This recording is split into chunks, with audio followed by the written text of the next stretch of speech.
кабири тасмими Русия дар бораи террористӣ шинохтани ҳизби наҳсати исломии Тоҷикистонро иштибоҳ номид. дар Тоҷикистон беш аз 3000 табиб намерасад. вазири хориҷии Чин ба Тоҷикистон меояд. ба болои дарёи Вахш пули 760 метра сохта мешавад. гузоришҳои зиёди расонаҳо аз ғарқшавии кӯдакону наврасон. муҳиддин Кабирӣ, раҳбари Паймони Миллии Тоҷикистон ва раиси ҳизби наҳсати исломии Тоҷикистон, тасмими Русия дар бораи террористӣ шинохтани ҳизби наҳсати исломии Тоҷикистон иштибоҳе номид, ки ба афзоиши додгоҳҳои зидди русиягӣ мерасонад. раиси ҳизби наҳсати исломии Тоҷикистон дар як паёми твиттерӣ навишт: русия баҳси кафили ҷараёни сулҳ бо террористӣ эътироф кардани ҳизби наҳсати исломии Тоҷикистон яке аз ҷонибҳои созишномаи сулҳ иштибоҳ мекунад. ин кор ба радикалӣ шудани нерӯҳои муътадил, афзоиши эҳсосоти зидди русиягӣ ва заиф шудани боварӣ ба гуфтугӯву механизми сулҳомези ҳалли мушкилот дар Тоҷикистон оварда мерасонад. гуфтанист қаблан Игор Краснов, додситони кулли Русия, дар мулоқот бо Эмомалӣ Раҳмон, раис ҷумҳури Тоҷикистон, ки рӯзи 25 июл дар Душанбе баргузор шуд, гуфта буд, додситонии кулли Русия ба додгоҳи олии ин кишвар бо дархости террористӣ эътироф кардани ҳизби наҳсати исломии Тоҷикистон муроҷиат кардааст.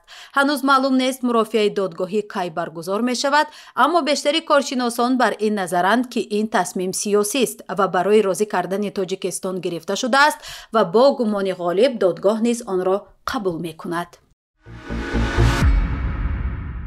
зимни нишасти матбуотии Ҷамолиддин Абдуллозода, вазири тандурустӣ ва ҳифзи иҷтимоии аҳолии кишвар, рақами дақиқи камбуди пизишконро номбар кард. дониста шуд, ки дар Тоҷикистон 3024 нафар пизишк намерасад.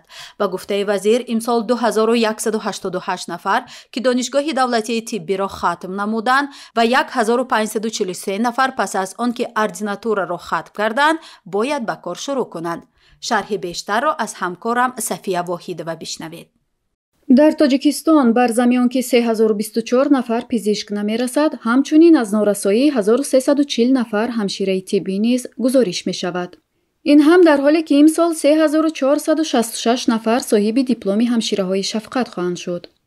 Абдуллозода, вазири тандурустии Тоҷикистон, дар мавриди хуруҷи кормандони соҳаи тиб гуфт, тибқи омор 674 нафар табибони тоҷик корро тарк гуфта ба Русия рафтанд. сабаб асосан имтиёзҳо ва шароити бештар қобили қабул барои табибон дар Федератсияи Русия мебошад. ёдовар мешавем, ки ҳафтаи гузашта низ дар як нишасти хабарӣ вазири маориф ва илми Тоҷикистон Раҳим Саидзода аз нарасидани омӯзгорони мактабҳо шикоят карда буд. ба гуфтаи Саидзода, дар кишвар 314 000 омӯзгор намерасад. аммо вазири маориф ва илм тарки кор кардани омӯзгорони мактабҳоро як мушкили ҷаҳонӣ номид. Саидзода гуфт, ки кадрҳо меоянду мераванд ва дар тамоми ҷаҳон ҳамин тавр аст. аммо вазир шарҳ надод, ки чӣ гуна як омӯзгор тарки кор карда кӯчарӯбӣ дар Русияро авлотар аз омӯзгорӣ дар Тоҷикистон медонад.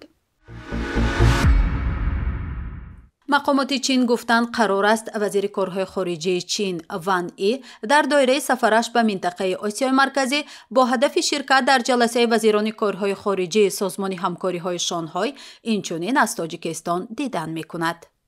Жао Лиян, сухангӯи вазорати корҳои хориҷии Чин, рӯзи 27 июл ба расонаҳо гуфт, Ван И рӯзҳои 28-29 июл дар Тошканд дар ҷаласаи вазирони Созмони ҳамкориҳои Шанхай ширкат мекунад ва пеш аз ин ҷаласаву баъди он қарор аст дар Узбекистон, Қирғизистон ва Тоҷикистон сафарҳои расмӣ анҷом диҳад. дар изҳороти сухангӯ таъкид шудааст, ки ин сафар бо даъвати вазирони корҳои хориҷии ин кишварҳо анҷом мешавад. ҳанӯз мақомоти Тоҷикистон дар ин бора хабаре нашр накарданд ва ҳам маълум нест, ки барномаи сафари вазири чинӣ ва мавзӯи гуфтугӯҳояш дар Душанбе аз чӣ иборат хоҳад шуд.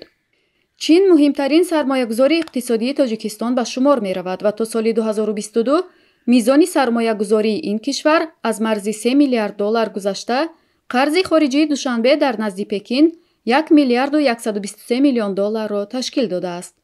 ҳамкориҳои Тоҷикистону Чин бо иҷрои тарҳҳое ба мисли бунёди роҳҳо, нақбҳо, истгоҳҳо ва хатти барқ шурӯъ шуда, با ساختمان انشاءاتی مهم چون بینای پارلمان و حکومت ادامه می‌یابد. منقدان افزایش تا رفتی وابستگی سیاسی و اقتصادی تاجیکستان را از چین چون مایه نگرانی تاکید می‌کنند. وزیر نقلیات تاجیکستان عظیم ابراهیم با نمایندگان شرکتی دونگپیونگ انجینیرینگ کنسالتنس اند ارکیتکچر جمهوری خلقی کره جنوبی واخوری انجام داد. بنا به اطلاع وزارت نقلیات کشور، در واخوری مسئله آماده نمودن طرح پل 760 متره که در دایره تطبیق لایحه ساختمان راه اتومبیلگرد روغون آبی گرم نورآباد که از بالای دریای وخش ساخته می شود مورد بررسی قرار گرفته عاید به آن قرارداد به امضا رسانیده شده است. یادآور میشیم که تجدید و از نوسازی راه روغون آبی گرم نورآباد به مبلغ 123 میلیون و 498 هزار و 587 دلار ایالات متحده آمریکا آغاز گردیده، تطبیق لایحه 31 ینوری سال 2020 آغاز گردید. انجام لایحه تا 31 دکبر سال 2023 در نظر است. قطعه یکم لایحه از 322 کیلومتر راه اساسی آبی گرم تگی کمر عبارت می باشد. در دایره مرحله یکم لایحه ساختمان نقب‌های قندق 1.6 کیلومتر، قرغاچ 1.7 کیلومتر، ساختمان 6 پل نو، تجدید یک پل موجود بوده و یک پل موقتی وارد می شود.